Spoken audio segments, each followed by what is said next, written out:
Berasa gak sih kalau hidup atau dunia kita tuh berjalan cepet banget, hektik dan exhausting parah. Kayak gak berasa nih tahu-tahu udah mau bulan 4 aja tahun ini. Like what? Kita harus slow down gak sih? Nah, tema slowdown ini banyak dibahas sama konsep atau gaya hidup slow living yang lagi ngetren banget nih beberapa waktu belakangan ini. Slow living ngajarin kita untuk satu, nggak fokus sama speed atau kecepatan. Karena kalau hidup kita serba cepet, bisa aja keputusan atau tindakan kita nggak diambil dengan kesadaran penuh atau pertimbangan yang matang. Fokus hidup kita bukan untuk jadi lebih cepat, tapi jadi lebih baik. Yang kedua, slow living ngajarin kita untuk fokus pada prioritas. Kita harus benar-benar pikirin apa yang bermakna, yang penting dan berharga dalam hidup kita. Gak usah kepo lah mau kerjain semuanya dari A sampai Z. Hidup kita itu tentang kualitas dan bukan kuantitas.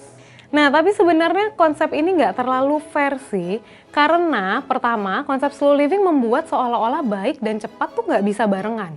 Padahal kan nggak juga. Di Alkitab kita bisa lihat banyak orang yang bertindak dengan baik dan cepat. Contohnya Yusuf, waktu dia digodain sama istri Potifar, dia langsung ambil keputusan untuk kabur dari si tante satu itu. Apakah ini keputusan yang baik? Of course. Dan apakah ini keputusan yang diambil dengan cepat? Harus. Karena kalau Yusuf slow down dulu, bergumul dulu, ya dia keburu ternodai deh sama si tante. Kedua, konsep slow living bilang kita harus kejar kualitas dan bukan kuantitas. Nah, lagi-lagi ini dua hal yang gak perlu dipilih salah satu sih. Alkitab bilang kita harus kejar kualitas dan kuantitas. Contohnya Yohanes 15 ayat 1-8 yang ngomongin soal kita sebagai ranting. Ranting harus berkualitas, dia harus nempel sama pokok anggur, dan dia harus berkuantitas, dia harus berbuah banyak. Jadi sebenarnya konsep slow living ini pada dasar dan ujungnya tuh fokusnya ke diri sih. Saya yang ngatur prioritas atau harus ngerjain apa sebanyak apa. Dan saya harus merasa nyaman, gak boleh exhausted secara fisik dan mental. Dan akhirnya hal ini kebawa dalam ranah rohani dan pelayanan. Makanya waktu kita disuruh pelayanan dengan cepat, terus jumlah pelayanannya banyak, dan kualitasnya gak boleh jelek pula, waktu kita dituntut untuk squeeze our life, kita langsung merasa ini memberhalakan produktivitas atau kuantitas dan bikin gue exhausted dan burn out. Sebaliknya, Alkitab ngajarin kita untuk satu, fokus atau prioritas hidup kita ya untuk Tuhan.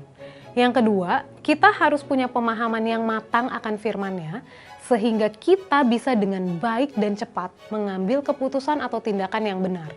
Dan yang ketiga, bukan hanya kualitas, tapi kuantitas juga penting. Yang dikasih 5 talenta sama Tuhan, ya harus kembalikan 5 plus 5. Gak boleh kurang. Solusi untuk hidup di dunia ini bukanlah slow living, melainkan godly living.